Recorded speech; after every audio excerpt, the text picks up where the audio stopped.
Hello, everybody. Good afternoon. It's good to see you here today. I want to believe that we are all well, ill, and hearty, sound. Yes, Madam Bidi Barua, how are you? Sorry, I want to adjust my gilly. Okay. Good evening, Mrs. Oyeyemi Adebayo, Mrs. Busola Peters, Mrs. Grace David, Bola Olusoya. Good afternoon, good evening. Hello, everybody. It's good to have us all live and direct. Okay, awesome. Right. Thank you for joining. I'd like you to invite others and let them know that the program is starting for today. I'll be expecting more women to be on today's program anyway, because today we're talking more about women. Although I think all of this weekend is dedicated towards celebrating the fathers, and it should be Father's Day. Well, this is very important, and yeah, we're gonna do that. Hi, Madam Abigail Ajiri. I'm supposed to send you a birthday shout out, so let me do it now. Shout out to you. You had your birthday during the week. Happy birthday, long life, prosperity, in health. Mrs. Olayemi Oyebola. Good afternoon, Ma. I hope he's a Ma. All right. Happy special afternoon, sir. I hope I got it right. Okay. All right. Thank you. All right. Oh, yes. Thank you. Thank you. Thank you. All right. Awesome. Awesome. We're still expecting some people to join in. So please help us spread the word. Let them know that the program is starting and that they should join in immediately. We're going to be talking about natural responses to several issues affecting women today. There's a lot, and I do really hope that we'll cover as much ground as we are able to today. There's a lot. I do not even think we can cover it all today. But next couple of weeks, I'll be dedicating every Saturday to be talking about women's health. Okay. Update on COVID-19, which is where I want to start from. I want to talk about what is going on at the moment. A drug manufactured in South Africa, used in Dr. Ajayi, how are you, sir? Manufactured in South Africa, has been cleared by the United Kingdom for the treatment of COVID-19 for their people. Well, that's a good and welcome development. It's what we are praying for, that one day, somehow, somewhere, the cure will be found, something to manage this will be found so that people can go back to their lives, and then we can stop, hearing the bad news. For those who are in Nigeria, my appeal will keep going out to you. Yes, ma. Mrs. Julie Laurie. Shizitere Ojiaka. How are you, ma? All right. So my appeal will keep going to those who live in Nigeria. Please, this is real. The theories are out there. Yes, they seem to add up that it could be a conspiracy theory or whatever, but please stay safe, abide by the rules, the advisory from the WHO, the CDC in our country and in various countries. At least be safe. If somebody who is alive, who is going to come back and discuss whether they were scammed or they were misled or whatever. So the things we are seeing every day is giving us a reason to be alarmed. Do we want to observe a mini silence right now? I don't know how people do that, but over the week, it's so sad. We lost two people in Nigeria. One was Pastor Ibidun Itua Igodalu, a great woman. I personally never met her, but I've had to refer people to her. From nowhere, people who she had no connection to, people who she had no reason to be of help to, and they've helped. She's helped them. it's unfortunate that she passed on, and she passed on while fighting for the Nigerian people. I learned she was going around from city to city, building the isolation centers in various states of the federation. That was what she was doing. She started that project on her own, from her own pocket, from her own purse, and then some government began to tell her to come build, and then that was what she was doing. I was told she could travel by road from Lagos to Porako. I don't know how far that is true, but if that really happened, it's painful, because in the same week we heard about people that were described as useless people. Nobody is useless anyway. Who flew all the way from Lagos to Abuja in private jets to go hold some, have fun and entertainment. And why somebody who is running around saving lives cannot be provided private jets to go from one place to another, to construct and build those isolation centers that will save more lives. I really don't know where our priorities are placed as a nation, which is the reason we will keep making this alarm and keep talking to everybody. Please take your health serious. Make it your responsibility. There is little to nothing your government can do for you, even in the advanced nations of the world, even for us who are out here in civilized countries or developed countries, in quotes, like we want to refer to them. A lot is going on every day. Whoever relies on all these systems for their health is only playing a game of Ludo. That has always been my shout out. I always say that. I sit on my table every day. I listen to people who live in developed nations, and I see what they are going through. And I shake my head for Nigerians who have crossed over to these countries and believe because they have left Nigeria, then their health is in the safe hands of the health system of the new countries they have found themselves. These countries, the systems are just there to help. The major job still lies with you. So you need to be educated, be informed, and do what you should do for yourself to remain healthy. All right. So having said this, I want to go on to the topic for our discussion today. I'm talking about natural approach or natural responses to women's health. Somebody saying fathers are too much. We dedicate this show to our women again. Every year there are about 4 times they celebrate women, either Mother's Day, Mothering Day, Women's Day.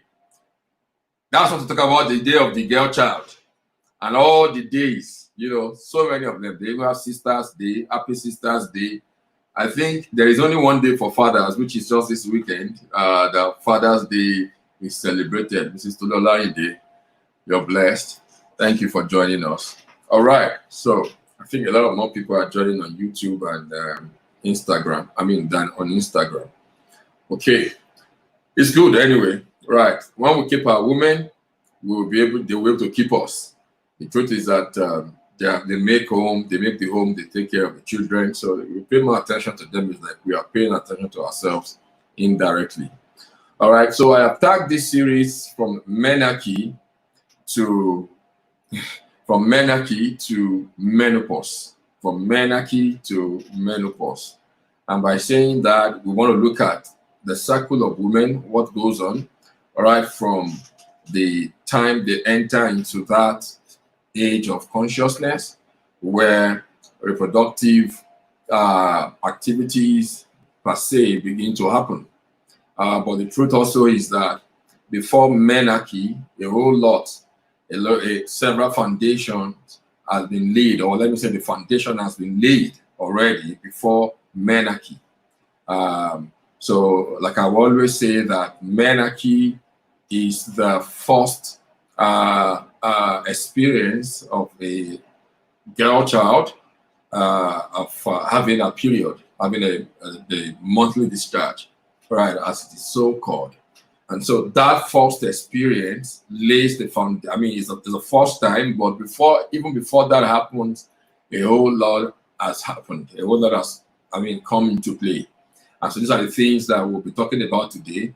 And so if you're a mother, you're a father, you have a girl child, a whole lot of the things that I'll be talking today will be so relevant, because I do not think I can move into the I will talk about the adolescent stage, then Probably next week now we'll not talk about life after adolescence.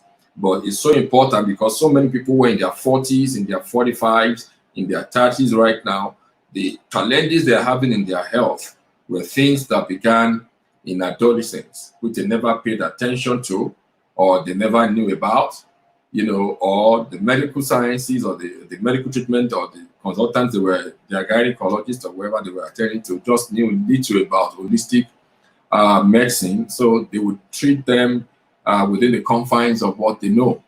And so they grow up into issues like, PCOS, for example, is something that can be caught early. As a matter of fact, the first years of a girl child experiencing a period, so many signs will have shown that this person could likely have PCOS, and that if the proper things are done right, we could kind of minimize or manage carefully before they go into full reproductive age, right? But I've had many people who say so many things, like in the case of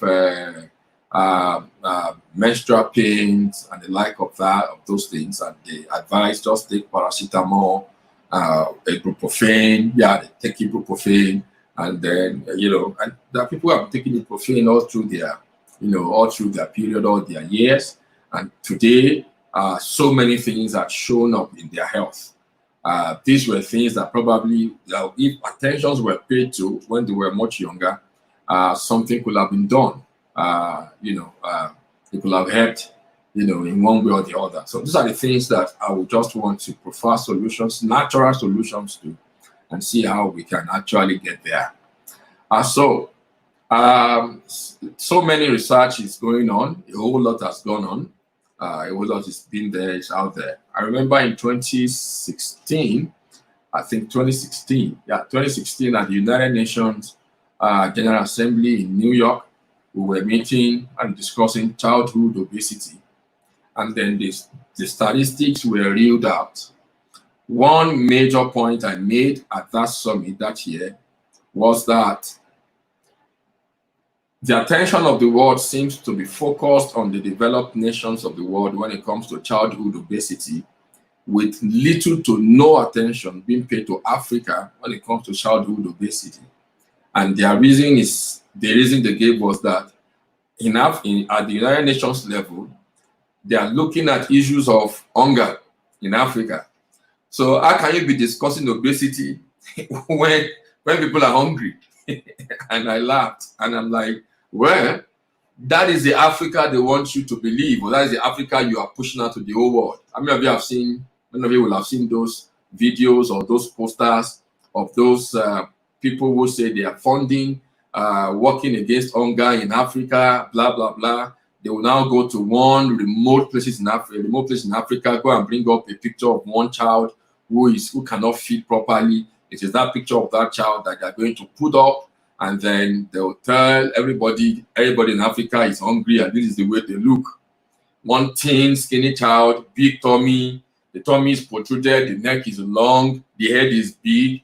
That is a symbol or a sign of kwashiorkor, malnutrition, which is what they show about Africa.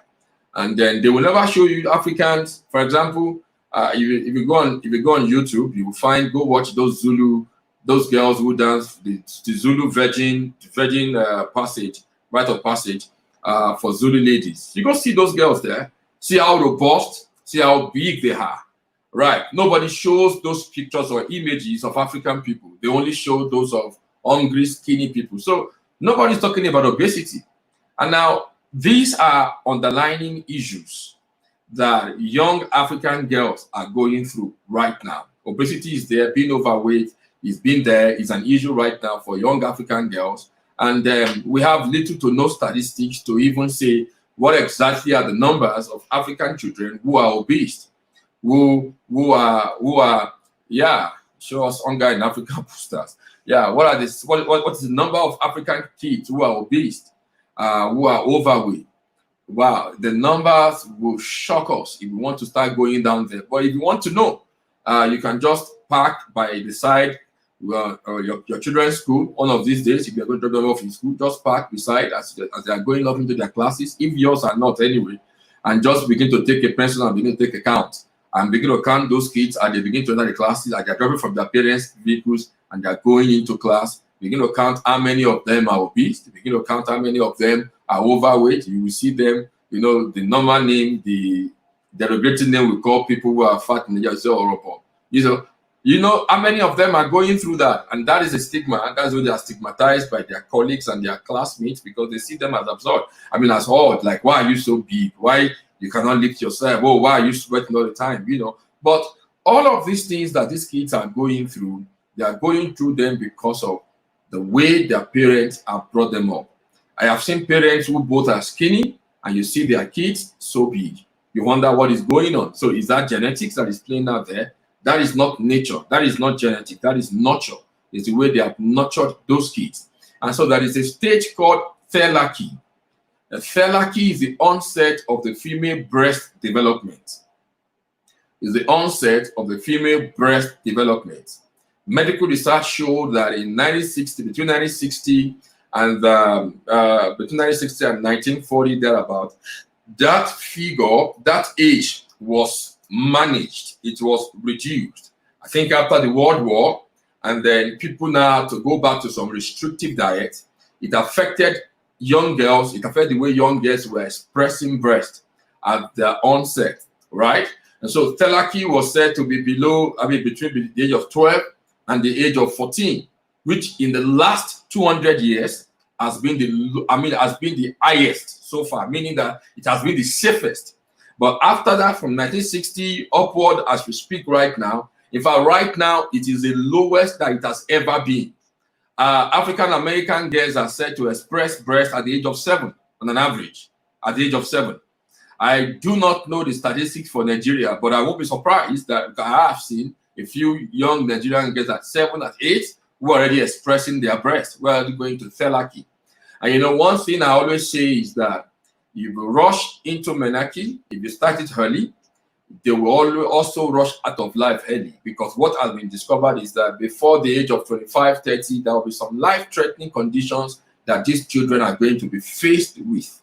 So thelaki is one of them. Then we have adrenarche. Adrenarche is the awakening of the adrenaline glands to commence production of pubic hair and some other pubic properties. Apart from the breast, you have the hair growing up, and you see growing under the armpits. You see them start changing. All of this in some girls do take place before the age of 8. So we will discuss that again. What is normal? What is abnormal? We have puberty, the start of puberty. We have menarche, which I've often referred to, which is the start of menstruation. And so how do we define all of this in women's health, and how relevant are they? If you go to your doctor as a woman, you have some complaints, your gynecologist, or the first time you go there, one of the first things they're going to ask you is that question: when did you have, at what age did you have your first period? Because they want to know, did you rush into it? How early did you go into it? If you did rush into it, then it's going to be, it helps them actually to know what are the likely things they are to expect. Okay? In gathering this together, this is what I've discovered. I have over 42 conditions. 42 conditions that we are going to be covering in the next 3 weeks with the things that we'll be talking about here. Unhealthy menstrual cycle. Some menstrual cycles are unhealthy. What is unhealthy? What is healthy? We're going to discuss that. How heavy is heavy? We will discuss that. Painful menstruation. We're going to talk about that. We're going to talk about the premenstrual syndrome. We talk about fibrocystic breast and the breast pain. There are women who feel breast pain during their period. We're going to talk about that. The PCOS, polycystic ovarian syndrome, endometriosis, vaginal infections, urinary tract infections, infections of cystitis. We're going to talk about that.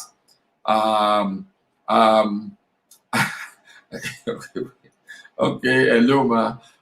We're going to talk about uterine fibroids. We're going to cover it. And the things we're going to be talking about, we'll cover that. iron deficiency, which is also common in some women. Yeah, we're going to talk about that. And then I may dedicate one Saturday episode to talk about fertility. I may dedicate one episode on Saturday to talk about fertility in women, because a whole lot also revolves around fertility issues in women. I will talk about insomnia and nervous disorders. Talk about post-date pregnancy. That will talk about under fertility, postpartum depression, breastfeeding problems. How do you enter menopause in a healthy way? So there are unhealthy cases of unhealthy menopause. There are people who get stuck in perimenopause. They get stuck there, or they begin to experience, or they enter into. They start experiencing premenopausal syndrome at a very early stage. So they are in that perimenopause state for a long time. We'll talk about that. Under fertility also, I would want to talk about why women have miscarriages, like miscarriages in the first trimester. What is responsible for it? These are all common things that there are natural responses to, and we are going to address them. Uterine bleeding, vaginal dryness, uterine prolapse, low libido, low sexual drive in women, prevention. We talk about heart diseases, some cardiac issues. Now, so we'll be addressing all of this. So I would advise, please, this is a series, like 3 weeks. And then for the month of July, the boot camp for the month of July is going to be focused on what I call hormone reset. Hormone reset is what the boot camp for the month of July is going to be focused on. My advice is that if for people, a lot of people wanted to join the last class, but it was too late by the time they were bringing up their request, so we couldn't take anymore. So if people want to join this class, it's going to registration, I think, should commence next week. We should start taking registrations next week, so you can actually begin to register. If you know anybody you would want to, you can just send. That's the number is already showing. The number is showing on the screen. Those are the numbers to call for the register in that boot camp that is going to be coming up in July. So usually it's going to be 3 weeks, 3 months. There are people on the current class right now. Those ones are very super people. Okay, so all right. So if you have anybody who wants to join, then in August, after consultation in August, I think we are going to run 4 Saturdays in August instead of running for 1 week, because of time and availability to accommodate more people so that their time can permit them. So in August, we're going to run 4 Saturdays for the Nutraceutical Health College. Right. So it's going to be, we'll be teaching people on how to help themselves and help other people to live healthy and stay healthy. So we'll be talking about so many things there. People who finish there will be given a certificate. You can be able to help other people. I'm not in business. I'm not in this to make money. Yeah, money is important. I have to pay my bills. But the goal is not to make money. Right. So the goal is to extend the frontiers, send more people in let more people know. The more people who are doing this and who are doing it the correct way, the better for every one of us, the better for our world. And so my joy will be to register, to train more people, let more people know how to do this and let them get on there and start doing it. Maybe I will have to stop my live programs the moment I have more people who are doing this, I can focus on other things and they can keep doing all of these shows. All right. So let me start today. Let me continue. I've already listed Telaki. I've listed, yes, I know. You are number 1 on the list. I know. Yeah. So to join the school also, send NHC, Nutraceutical Health College, NHC, to that number on WhatsApp also. That WhatsApp number, only WhatsApp, just send to that number, then you'll be given the details to register for it. All right. So I haven't said all of this. I will say I've mentioned thelarchy, adrenarchy, puberty, and menarche. I've mentioned all of those stages and what happens. They are signs. All of these are signs that that people first of all see in women and young girls. Not to my number. I say send to the number showing on the screen. Just send NHC to that number. That is where you'll be attended to. Okay, thank you. All right, so right quickly, because we didn't start on time. So I want to say there are a few early signs of PCOS and uterine fibroid that can be noticed in young kids. And the earlier we are able to track all of these, the better. We can now know how to help these children. We can know how to help them navigate that phase of their lives. We can also know how to help them in terms of what is normal, what is abnormal. I have seen people, I have had to bring in people into counseling, and I've asked questions about their periods. Some don't even know how to calculate, and all these are things that parents need to teach their kids. You need to, your girl child, to teach your girl child. I have only boy children, so I don't have to teach them how to count days of periods. Okay, so for you that have girl kids, you need to teach them this thing, especially as they begin to enter into puberty, into adolescence. Now, let me say quickly what defines a normal period. Now, so we begin to count from there. Although generally or conventionally, what most people say is that you look at your period over a period of years, look at your menstrual cycle over a period of years, and then you can use that to define what is normal. But some things could be going on with you for a period of years doesn't mean that is normal.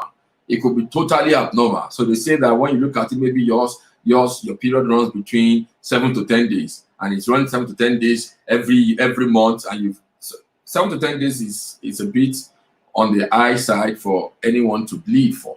So you want to look at something is wrong, but because you have been told, well, that is your own normal. So that's your normal does not mean it is normal. But generally, on the average, what is averagely, because that's when we define normal, we say what is on the average, what should be expected. So what should be expected is what I want to say right now. Averagely, again, there are children who go through what we call ovarian failure. Ovarian failure is no period. They don't even start their period till they are above the age of 15. So many of the signs of puberty do not show up in such children, even when they are in adolescence. And then no menstruation, no sign of pubic hair, no sign of thelarchy or adrenarche showing up, no sign of puberty showing up.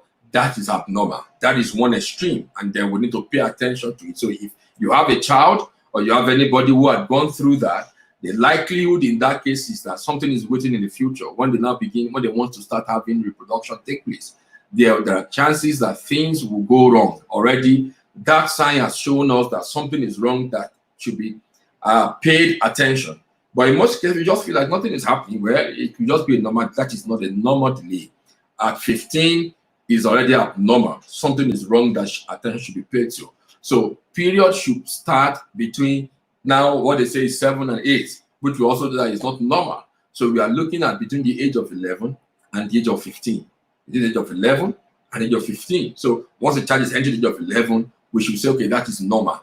But how can that normal be normal? We will discuss that in part of my suggestions and in handling adolescents or our kids as they go into adolescence. And then how long should the period be? It should last for 1 week or less. That is, talking about 7 days or less than 7 days. The cycle, what should the cycle look like? It should be between 21 and 42 days, from the first day of one period to the first day of the next period. From the first day of one period to the first day of the next period. Okay? People are okay. All right. Thank you for thanking me. Okay, I appreciate all the good comments of encouragement. Yeah, thank you very much. I appreciate that. Some people don't sure what we are doing. Some are even angry with us. All right. Okay, so 21 to 42 days, and then The bleeding also.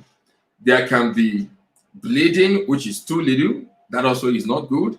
And then, like spotting, we cannot call that to be a normal bleeding, and then there can be bleeding that will be too much. And so how do we gauge that?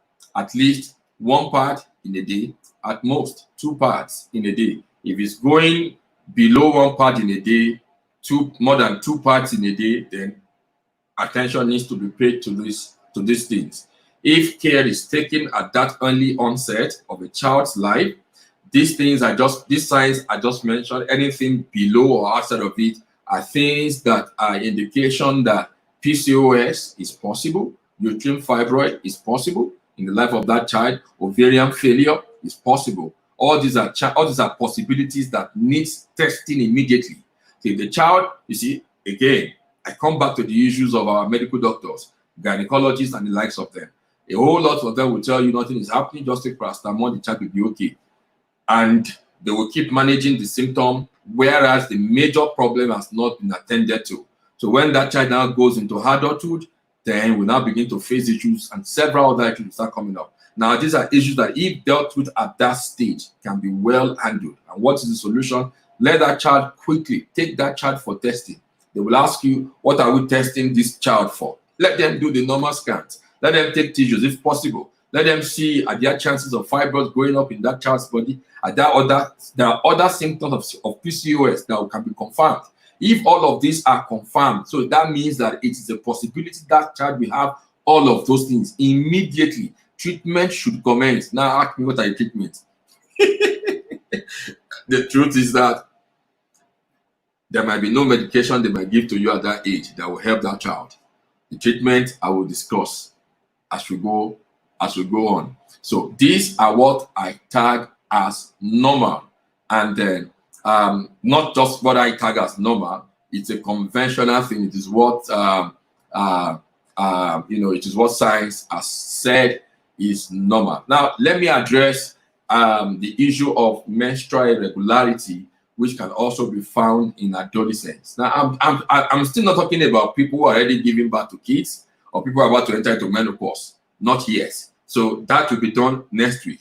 But this week, I want to start from the foundation, so that if you have a female child or you're looking at your own life, the challenges you have right now look like the things I'm talking about now. You see, if you look back, you might discover that these things have always been there.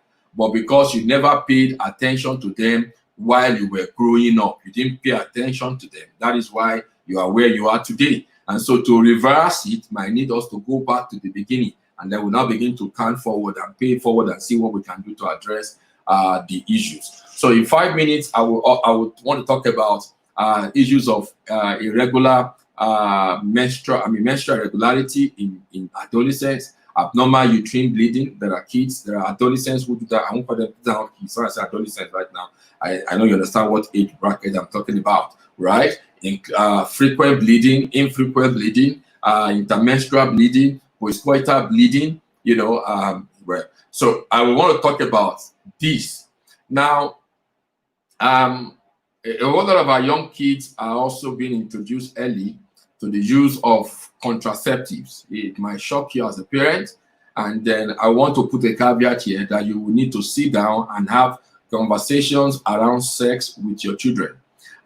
What studies have shown is that these pills, when you start taking these pills at such an early age, you distort a whole lot in your system, in your hormonal balance, especially for kids within that age, because their body is still trying to get used to that. As a matter of fact, so many studies will say that before you can actually talk about whether your period is abnormal or normal, you study it for like 2 years.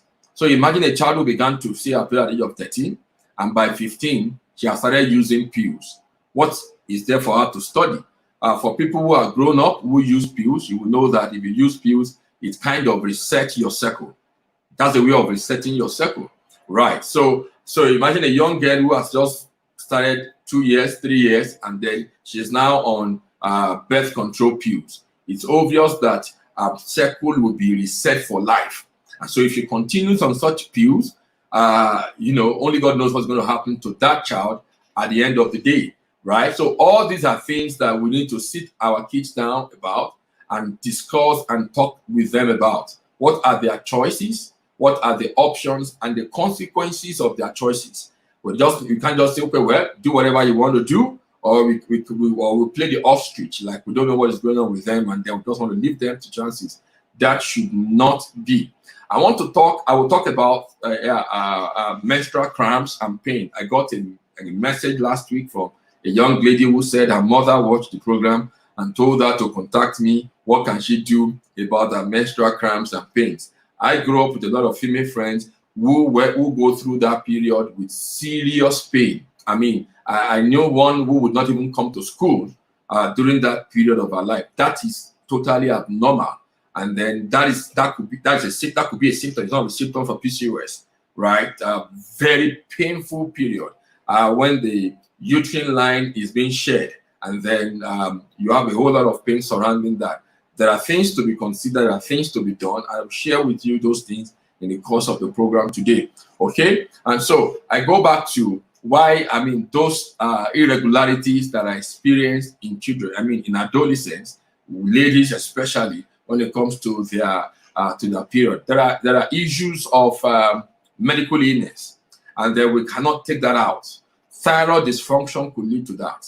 Adrenal diseases could lead to that. That is why we should not just pack these things under, oh, it's just normal. I used to have that pain when I was a lady. You can have it. No, go for a test. Check what is going on so that you can nip these things early, and then you can work on them early, and then things can be better for those kids, right? Renal disease can cause this as well. Kidney failure, kidney disease can cause this. If a girl child is having cancer like leukemia, it can cause these irregularities that I mentioned. Menstrual irregularity, abnormal bleeding, it can lead to that. I've mentioned thyroid disease, it can lead to that. Then medications, I've spoken about pills, pills who can do that. There are anticoagulants, there are antipsychotic drugs. I do sometimes want to run away from people who use depressants, people who use cognitive medication, so to speak. I put them all under that heading. If they are broad, medications for seizures, medication for, because one thing is certain, that they have a side effect that also have to affect mental cognition, mental cognitive function. So I want to tell people that, look, it's better you be careful about some of these medications. And so it's important. Anticoagulant, tamoxifen, progesterone pills, which I spoke about, birth control pills. You want to be careful or advise your kids, your young people, against some of these things, so that they don't go ahead and wait for them where they least expect in the future. And so it brings about a whole lot of irregularities in the period for ladies. Then the other causes, which I will call ovarian conditions. You have ovarian cancers, ovarian cysts, ovarian tumors, pregnancy, the fibrocystic condition, which is felt in the breast of women. That is a benign tumor. There are many ladies who have the benign tumor. It's an advice that you check your breast regularly to see if a tumor is growing. It could be benign, and if it is not, then it's cancer or something has to be done instantly. Well, if it's benign, it's going to be removed, and that will be the end of it, right? But all of that also are cases that needs to be attended to very early, and the period can give an hint about the likelihood of these cases springing up, which was why when I say that if they start menarche early, the likelihood is there that they will develop all of these issues before the age of 20, 25, 26, 30. They will develop some of these issues. So we need to pay attention to them. And so, okay, I won't talk about some of the other conditions are conditions that would happen in the reproductive years. For example, if there is miscarriage, a miscarried pregnancy, a threatened pregnancy, an incomplete pregnancy, even a complete pregnancy. People who had kids, that it has a way of resetting your cycle, all over, and it starts all over again. So that a complete cycle is like a normal thing we all expect, but there have been women who never get their body back all their lives after a delivery, right? They just keep on living that way. I've had people who say that condition started after I had my second child, that this condition started after I had my first child, and the likes of them. But these are things that can be attended to with natural responses, and we can really do something about that.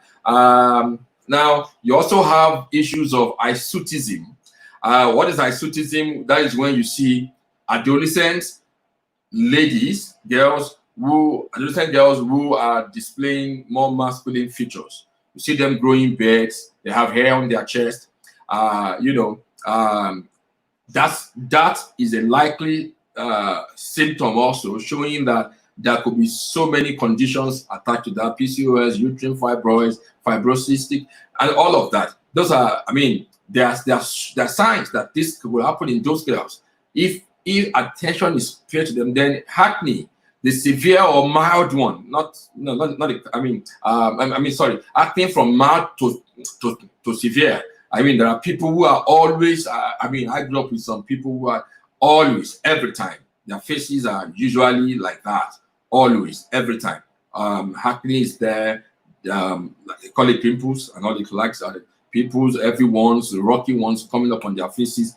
It shows that something is actually wrong with their cycle, and it can be corrected if they pay attention to it. Some people still have it even up till into their adult life. They still carry that all about.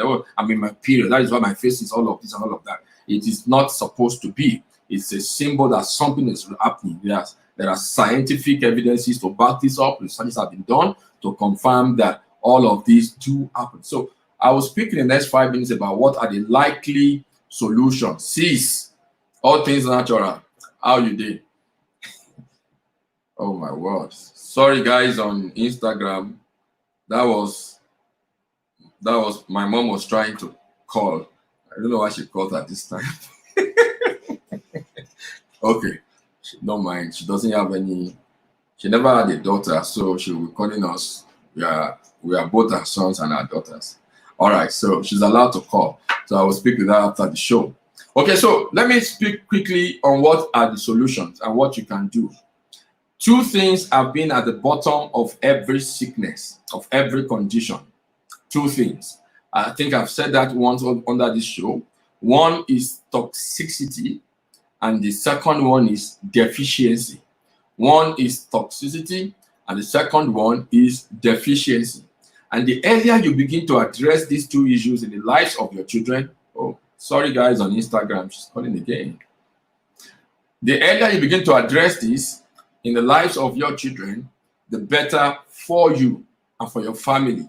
Before I got on the show today, I had spoken with somebody who had told me that everybody in the household seems to be on the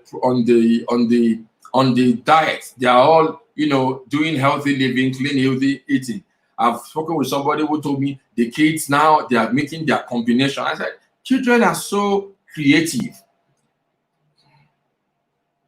Children can be so creative, and then you can actually help them, right, in their creativity by providing for them the things that they need to be creative. Get them an age-appropriate cutlery, utensils to use. Get them an age, they can. I'm not saying allow children to begin to operate the blender because of the blade, right? That could be dangerous. But there are so many things you can do for them. Let them join you when you're making the preparation. It's fun. When they do it with you, they watch you do it today, what you do it tomorrow. They learn, and when you do it on their own, they love it more. It's not what you do, Ojuju Calabar, and you just bring smoothie on the table. Bam! You now give them your drink. You are not drinking the smoothie. They are the only ones drinking. Just look at you and look at this woman. Right? But it's enjoyable when the whole family sits around it. The whole family participates in the preparation, and the entire family enjoys it together. Kids love that kind of environment. It helps them to embrace that lifestyle. And so the earlier we get them in on this system, the better. So let the food that we provide attend to these 2 issues. Let us be able to remove toxicity, and let's be able to avoid deficiency. If we can do these 2, we will be able to resolve so many issues surrounding adolescent health, especially for our young girls, right? So I will start. I will keep saying this, and I'll keep repeating it over and over again until it becomes like an anthem unto everybody who cares to listen. You know, for adults, I would say that one cooked meal in a day is what you can handle. But these kids can still handle 2 cooked meals. They can go as far as 2 cooked meals. They can do 3 cooked meals in a day. As long as the meals are well prepared, they are well, they're prepared in a healthy way. The source is also guaranteed that it's not giving them, it's not carrying toxins from the point of planting to the point of processing till it gets to the table. I call that from farm to table. You can guarantee the entire process to be clean. Then they can accommodate three cooked meals in a day. Unlike you, that you can't do more than 1 cooked meal in a day, because they are still very more active. They have a whole lot going on in their bodies that can digest, assimilate this food if they eat them. But we must not feed them only uncooked meals, because like I will always say this, that any meal that is cooked is dead on arrival. So you want to introduce them to raw foods. And how do you do raw foods? You do raw foods through smoothies, vegetables, juices, salads, through juices, vegetables, and salad. Somebody is just going to wake up his group. Juices, vegetables, and salads, and the likes of them. That is how to stimulate, serve them with raw food. And if you can do it and achieve it for them, while they are still growing, the better. The earlier they get, the earlier you wean them off unhealthy foods, the better. Our tongues, our taste buds can be trained. So we've learned to eat a certain way. We can retrain ourselves to begin to feed a certain way that would be beneficial to our health and to our systems, right? And so I have not even spoken about the psychological effect of some of these things on the kids, on this adolescent. It has a whole lot, there is a whole lot literature on what it does on their psyche, right? I've seen kids, one of the reasons obesity was declared an epidemic in the United States was the rate of school children who were committing suicide because of their weight. Because in school they were being bullied, people wouldn't want to associate with them, they were being called names, and because of that they were taking their own lives, right? A whole lot is going on. So we don't want our kids to grow up with that kind of mental challenge on them, and we can avoid this when we feed them properly. I said again, we avoid deficiency. That is that the nutrients that should be present in their food, we make it available. Let them be well, all the factors for nutrition that should be in their meal, let it be available, and then we can achieve that. Once that can be achieved, then they will be fine, right? And then we remove toxicity. What are toxins? So I will start talking about toxins for young children. For young children, right? And there are so many of them. There are so many of them which are known to us. We just think we are giving them. It's a sign of good living, right? There are so many things we have called good living. They say when your child is big, is living healthy, which is not true. Your child is big doesn't mean that child is living healthy. So you want to really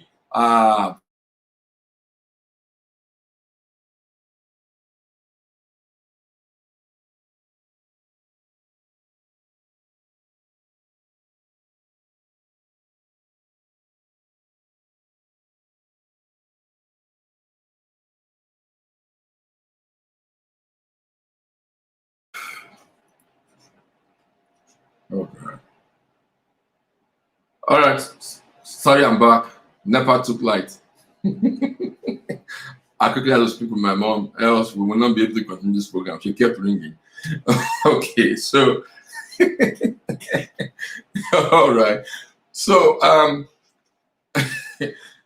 what was I saying? I was talking about the things that we feed our kids with, and we think these things are signs of good living, healthy living. We want to take them to the fast food, to the newest fast food joint in town. And those fast food, if you live in Nigeria, they are very smart. You will never see, I don't know whether that one is out there right now. I think some of them are opening now in so many areas, but they know what they are doing. They target areas where they put where they put where they situate their outlets. They will go there. They know you people are going to buy. When you are driving through, I remember when Domino first came in, Domino Pizza first came in. You know, it was like there are two places where they are situated. Know how on Sunday we can avoid them. My kids will always point, Daddy, Domino Pizza. We've not had Domino this week. And I'm like, must you guys see that? Right? I'm mentioning that brand, you know, because we had to regulate it because of the quantity of cheese in it. You know, I got them with Domino Pizza. I will order the vegan, and then they don't eat the vegan at all. So we now began to do half and half vegan, half pepperoni. So half vegan is going to be only me that will eat the half vegan. So they will be left to share half of the pepperoni. All of a sudden they begin to do maths that Daddy is eating more pizza than we eat because it takes a whole half, and then the rest of them have to battle with half. Then one day they voiced and I said, "You only eat half, then we share half." I said, "Then all of you have to be eating the vegan pizza and all of that, you know." But at some point I said to them, now we have to eat it once in a month, from once in a week to once in a month. I don't even think they remember to eat it anymore any longer. You know, we just have to wean them off it. And the earlier we wean them off certain things, the better for them. And there's a lot we have to wean them off. So taking them to fast food joints is not a sign of healthy living. It's only a sign that we are setting them up for toxicity. Home cooked meals are so important. We look at another one, which is very common, which is the fast food. Not the fast food like the store right now. The fast food are like the 5-minute cooked meals that we do. You know them, the noodles that you do. They are seriously injurious to the health of these young people. I've had cases of children with seizures that the first thing when I want to ask people is, okay, tell me, what do you feed on? I've had cases of, okay, morning I take noodles. I won't mention any brand. Noodles is broad. So morning I take noodles. Afternoon I take noodles. Evening I take noodles. Morning I take noodles with boiled egg. Afternoon I take noodles with sardine, mackerel, and in the evening I take noodles with fried egg. All of them is still noodles, right? That is what that child feeds on. Seizure starts. After 1 week, we take them off noodles completely. Seizures stop. Why? The seasoning inside this, there are two things about that I'll talk about. One is the seasoning. The seasoning used contains MSG. MSG is called monosodium glutamate. It has several names. When you check the back or you go online, just type MSG, they will tell you all the side effects of it. One of them is an excitotoxin. It is not a nutrient. It's an excitotoxin. Now, also the chemical used in gluing the noodles together, that is also a class 1 carcinogen. Carcinogens are cancer-causing chemicals, and that is what some people are feeding their kids with. I remember our school, we've used that school as a pilot for so many projects. One of them is on healthy feeding for school children, of kids of school age. As a matter of principle, we regulate what is brought, so it has to be healthy. And I tell people who cares to this, I have a video I can show to you of parents who are giving testimony. We never coerce them. When we call for parents-teachers conference and we say, okay, come and tell us, what have we done wrong? Give us feedback so that we can know how to improve. They barely couldn't see they won't be able to say anything wrong. All they will be sharing will be testimony. How before they came to our school, how they spent days in the hospital in every term, how the child won't be able to go to school at least in a term, maybe twice. But since they've joined the school and they follow the things we've been saying, the kids have been off hospital. They will spend the whole school year, no sickness. Nothing happens. Not in Nigeria. I'm not saying in America. In Nigeria. The school is in Nigeria. Right. And they still follow that principle till date. Why am I referring to it was because of a parent who withdrew a child. Because it's a policy. The teachers know that they check the lunch pack of these kids. If they see any contraband, we call them contraband. If they see any contraband there, it will be thrown out. We had a case of a child who had been in and out of hospital, and I thought that was strange. That was before we implemented that policy.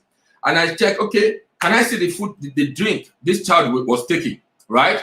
It was, should I mention the name? That one apple drink that is in a aluminum pack, like a trapezoid. That one, your parents, that particular drink you give to your kids.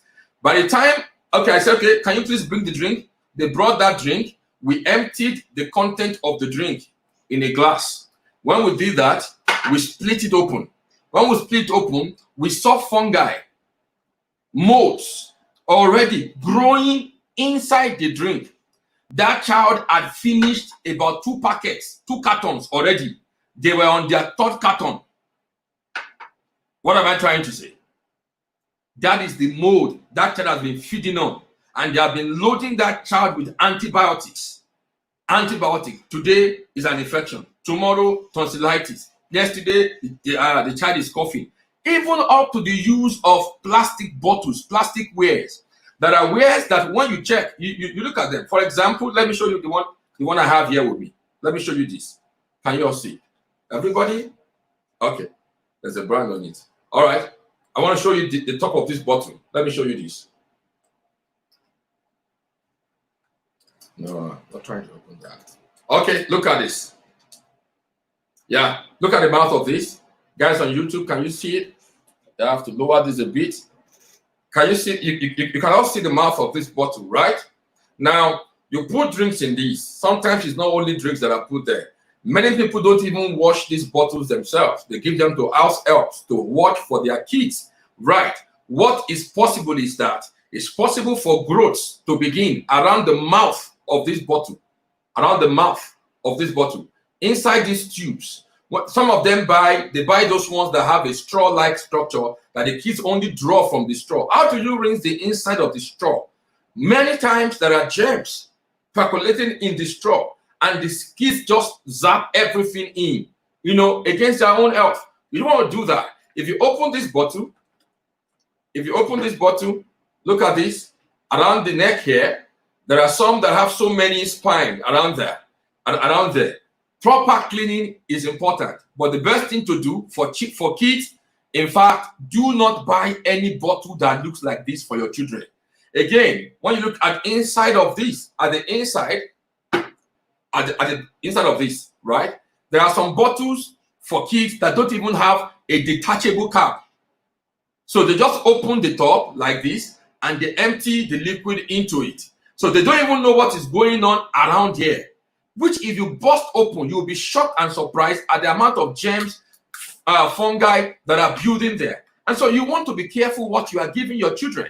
You see, so we just face this out. Now, that drink I spoke about had fungi growing there because of the aluminum that has been used in lacing the inside of that product. It's called Tetra Pak. That one is not a brand name.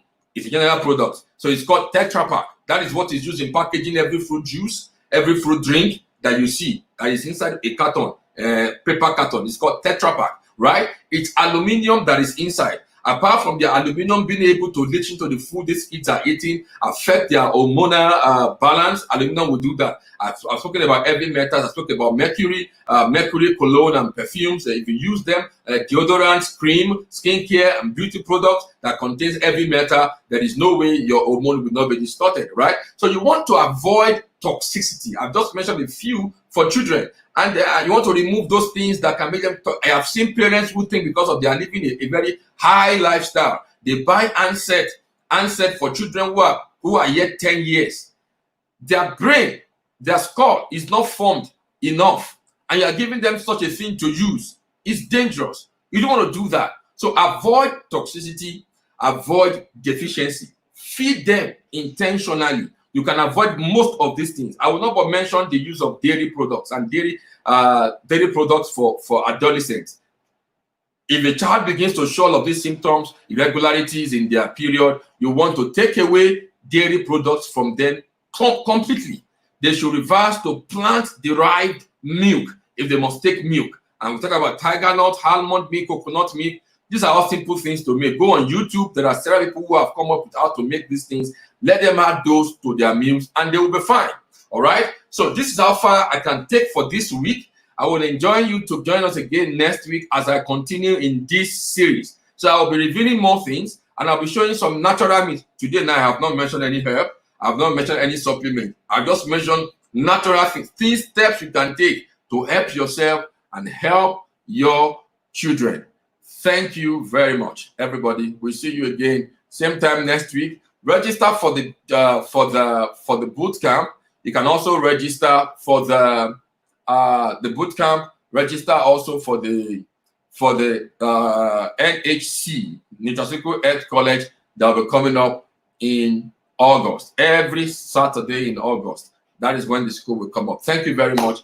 I hope you've enjoyed the time here today. Bye.